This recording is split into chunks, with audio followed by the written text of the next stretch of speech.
사도신경으로 신앙 고백 드리시겠습니다.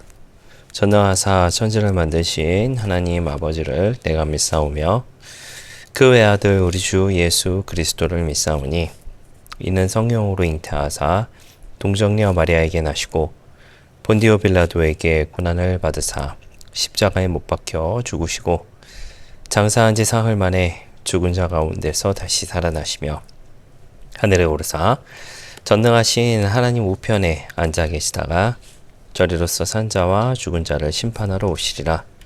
성령을 믿사오며 거룩한 공회와 성도가 서로 교통하는 것과 죄를 사하여 주시는 것과 몸이 다시 사는 것과 영원히 사는 것을 믿사옵나이다. 아멘. 함께 은혜 나눌 하나님의 말씀 요한복음 1장 4절에서 5절 말씀입니다. 요한복음 1장 4절에서 5절 말씀입니다. 말씀을 읽어드리겠습니다. 그 안에 생명이 있었으니 이 생명은 사람들의 빛이라. 빛이 어둠을 비치되 어둠이 깨닫지 못하더라. 아멘. 네, 할렐루야. 저는 본문의 말씀 가지고 함께 말씀의 은혜를 나누기를 원합니다.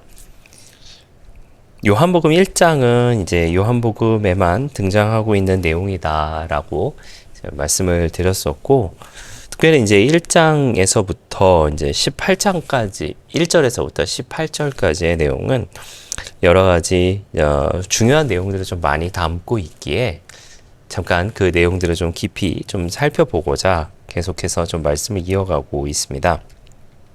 오늘 읽으셨던 이제 본문의 말씀 우리가 많이 읽어보셨던 말씀이다라는 생각을 이제 하게는 됩니다만은 어쨌든 이제 예수님께서 우리 가운데 어떤 모습으로 다가왔는지에 대해서 한번 생각해 볼 만한 내용이 아닐까라는 생각을 좀 하게 됩니다. 우리에게 앞에 펼쳐져 있는 문제들 가운데 여러분 어느 것이 가장 힘든 문제로 혹시 다가오십니까? 우리가 생각해 봤을 때 뭐 재정의 문제라든가 또 아니면 가족의 문제라든가 또 아니면은 마음의 문제라든가 하는 그런 내용들의 문제들이 우리 앞에 분명히 있으리라 생각을 하게 됩니다. 어둠 같은 그런 현실 가운데 우리가 마주하고 있을 때가 사실은 많이 있죠. 때로는 앞서 말씀드린 것과 같은 내용도 있지만은 우리가 정말 어떻게 할 수 없는 그런 문제들도 사실은 존재하게 됩니다. 뭐 대표적으로 죄에 대한 문제가 있게 되고 또 죽음에 대한 문제도 그 가운데 이제 포함이 되지 않을까라는 그런 생각을 하게 됩니다. 오늘 이 말씀을 통하여서 예수님께서 이제 생명과 빛으로서 저와 여러분 가운데 다가오셨다라고 하는 것을 여러분 잊지 않으셨으면 좋겠습니다. 여러 가지 어려운 문제와 또 힘든 삶 가운데에서도 우리가 그리스도를 알아가고 그 예수님을 통하여서 우리 가운데 채워주시는 그 하나님의 따스한 빛을 우리가 좀 알아가야 하지 않을까라는 그런 생각을 하게 됩니다. 그러면서 한번 생각해 봐야 할 것은 예수님께서는 이제 생명의 근원이시다라고 하는 겁니다.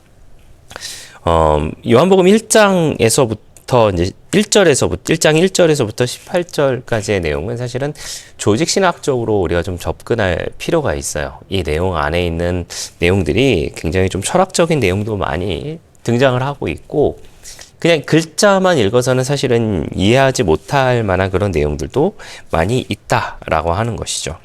그래서 이제 조직신학에서는 이제 생명을 어떤 식으로 의미하는가라고 하는 것에 대해서 먼저 좀 살펴보고자 합니다.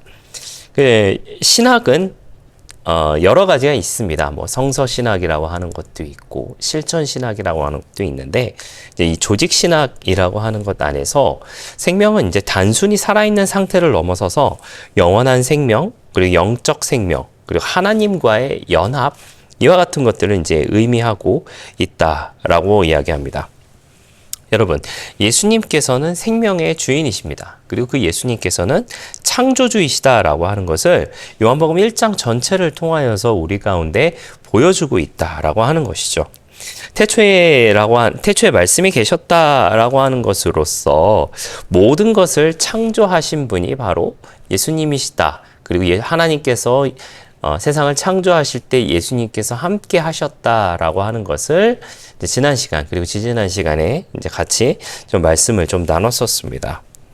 우리가 누리고 있는 이 모든 그리고 생활, 그리고 존재 자체가 예수님 안에서 왔고, 그리고 예수님께서 저와 여러분의 그와 같은 모든 것들을 유지하고 계신다라고 하는 것을 우리가 기억해야 한다라고 하는 것이죠. 사실 우리가 살아가는 그 가운데에 이와 같은 것들을 잘 기억하지 못할 때가 많이 있는 것이 아닌가라는 그런 생각도 하게 됩니다. 왜 그렇게 생각을 하게 되느냐? 내 삶의 주인은 나다라고, 혹은 내 삶의 주관은 내가 한다라고 생각하는 경우가 많이 있다라고 하는 것이죠. 물론 저도 그와 같은 생각을 할 때가 종종 있는 것은 사실입니다만은, 어쨌든 예수님께서는 태초에 천지를 창조하셨고, 그리고 그 예수님께서 저와 여러분의 삶을 지금도 주관하고 계신다라고 하는 것을 우리가 잊지 말아야 하며, 그리고 생명은 죽음으로 끝나지 않고 영원한 생명으로 이어진다라고 하는 것을 우리가 기억해야 될 줄 믿습니다. 그런 맥락에서 좀 우리가 계속해서 살펴보고자 하는 것은요, 사람들에게 빛으로 예수님께서 다가오셨다라고 하는 겁니다. 그렇다면 여러분, 빛의 신학적 의미를 우리가 좀 한번 생각해 보기를 바랍니다. 성경에는 이제 빛이라고 하는 것에 대해서 계시, 진리, 거룩함, 그리고 하나님의 임재를 의미하기도 합니다. 그리고 그 빛은 누구시냐? 바로 예수님 자신이 바로 참된 빛이다 라고 하는 것을 요한복음 기자는 이야기하고 있습니다. 예수님은 단지 하나님의 말씀을 전하는 선지자가 아니라 하나님 자신을 드러내는 참 빛이시다라고 하는 것을 오늘 기억해야 할 줄 믿습니다. 예수님을 따르는 그와 같은 우리 모두의 삶 가운데 어둠이 아닌 분명한 방향과 그리고 목적이 있는 삶을 우리는 살아가야 할 줄 믿습니다. 그리고 말씀과 기도를 통해 예수님의 빛에 거할 때 진리 안에서 살아갈 수 있다라고 하는 것을 꼭 기억해 주시는 저와 여러분 되시기를 부탁을 드리겠습니다. 그리고 이제 세 번째로 전하고자 하는 것은 어떻게 보면 이제 오늘의 핵심이 아닐까라는 생각을 하게 됩니다. 5절 말씀에 보면 이렇게 되어 있습니다. 빛이 어둠을 비치되 어둠이 깨닫지 못하더라라고 이렇게 되어 있습니다. 빛과 대비되는 것은 당연히 어둠이죠. 어둠이라고 하는 것이 빛과 대비되는 것입니다. 사실은 이 우주적으로 따져봤을 때는 빛보다는 어둠이 더 자연스러운 것이다 라고 이야기를 해요. 왜 그러냐면은 우리가 지금 낮에 살아가고 낮이라고 하는 그 시간을 살아갈 때는 태양의 빛을 통하여서 우리가 밝음 가운데 있지만은 사실은 우리가 지구가 이렇게 하루에 한 바퀴를 돌잖아요. 그렇게 한 바퀴 돌면서 밤 시간대를 우리가 맞이하게 된다면 그 밤에는 어둠이 깔리게 되죠. 사실 전 우주적으로 보면은 사실은 그게 더 자연스러운 것입니다. 빛보다는 어둠이 더 많이 있다라고 하는 것이죠. 사실 우리가 살아가는 그 삶 속에서도 그와 같은 것이 더 많이 우리 가운데 다가오지 않을까라는 생각을 하게 됩니다. 여러분, 그렇다면은 우리가 살아가는 삶 속에서의 어둠이라고 하는 것은 무엇일까요? 어둠은 죄를 의미하기도 합니다. 그리고 무지를 의미하기도 하고, 그리고 사망을 의미하기도 합니다. 그리고 사탄의 권세를 상징하기도 합니다. 에베소서 2장 1절에서 2절 말씀에 우리는 본래 어둠의 권세 아래에 있었던 자들이다 라고 그렇게 이야기를 하고 있어요. 왜냐하면 우리가 아담과 하와 이후에 어둠에 거한 사람들이었고, 그 어둠에서 헤어나오지 못하는 그와 같은 사람의 모습으로 우리가 살아가고 있었다라고 하는 것이죠. 그러나 예수님께서 오심으로 인하여서 그 어둠을 빛으로 바꾸셨다라고 하는 겁니다. 예수님의 빛은 그 어둠을 바로 이기셨다라고 하는 것이죠. 십자가에서 죄를 이기시고 부활로서 죽음을 이기셨다라고 하는 겁니다. 어떻게 보면은 복음이라고 하는 것이 바로 이 십자가에서 죄를 이기시고 그리고 부활로 죽음을 이기셨다라고 하는 것이 복음의 핵심이다라고 하는 것이죠. 또한 요한은 요한일서 1장 5절 말씀에 하나님은 빛이시라 그에게는 어둠이 조금도 없으시니라 라고 이렇게 고백을 하고 있습니다. 우리가 살아가는 그 가운데에 어둠을 깨닫지 못하고 살아갈 때가 있는 것은 아닌가라는 생각을 하게 됩니다. 그리고 조금 전에 읽으셨던 그 5절 말씀에 어둠이 깨닫지 못하더라라고 이렇게 이야기를 하고 있어요. 헬라어 원문에는 깨닫다라고 하는 단어는 이해하다라고 하는 그런 의미를 가지고 있습니다. 그런데 또 다른 의미가 존재하는데 이기다, 극복하다라고 하는 뜻도 존재하게 됩니다. 즉 어둠은 결코 빛을 이기지 못합니다. 이 세상의 어떤 절망도 그리스도의 빛을 이길 수 없다라고 하는 것을 기억해 주시는 저와 여러분 되시기를 바랍니다. 사실 본문의 말씀을 보면서 좀 철학적으로 혹은 이제 조직신학적으로 좀 접근을 하면 좋겠다라는 생각을 하기는 했었습니다만은 사실 요즘에 너무나도 많은 어려움 가운데 저와 여러분이 살아가고 있습니다. 물론 재정의 문제 혹은 이제 가족의 문제 또 여러 가지 마음의 문제로서 우리가 살아가고 있는 것은 아닌가라는 것으로 생각하게 됩니다.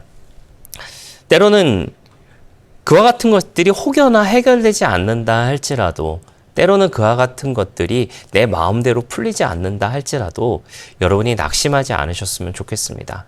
빛으로 오신 예수님께서 저와 여러분의 삶 가운데 빛이 되어주시며 또한 우리에게 있는 소망이라고 하는 것은 지금 이 땅에 있는 것이 아니라 영원한 하나님의 나라에 있다라고 하는 것을 기억하면서 지금의 어려움과 힘든 가운데에서는 저와 여러분이 예수님으로 인하여서 위로함을 받으셨으면 좋겠고요.